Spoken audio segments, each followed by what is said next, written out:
bago na kanila, some at the three, kanila, lima. Ang ikalima, Jesus Christ has to not white.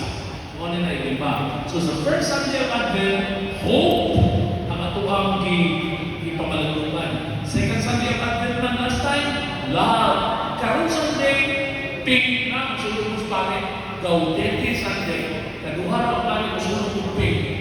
Gaudete Sunday, third Sunday of Advent, ug fourth Sunday of Lent, late hour Sunday. Muna kay Ulman, joy!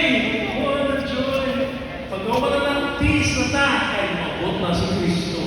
Gaudete exultate, rejoice and be glad, because He has come that we may live. John 10, verse 10. The thief comes to kill, to steal, and destroy, but I come so that you might have life and shall have it to the full.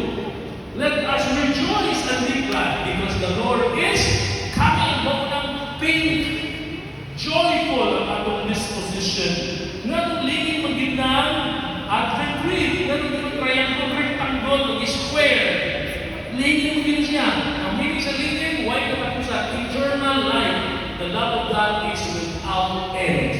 Kung hindi na ng lingin. Our journey through Advent means we're almost there, but not yet. Hapit na, pero wag pa. Banag-banag sa kaguntagon. Morning is broken, like the morning. You can see the stars shining brightly, but the star is still beyond our reach. Hindi manapin, kalawin at tuwing.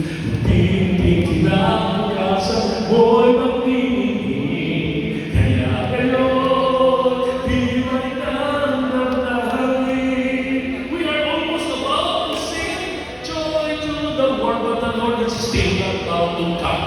Tantaw, tantaw, tantaw. Yeah, buka.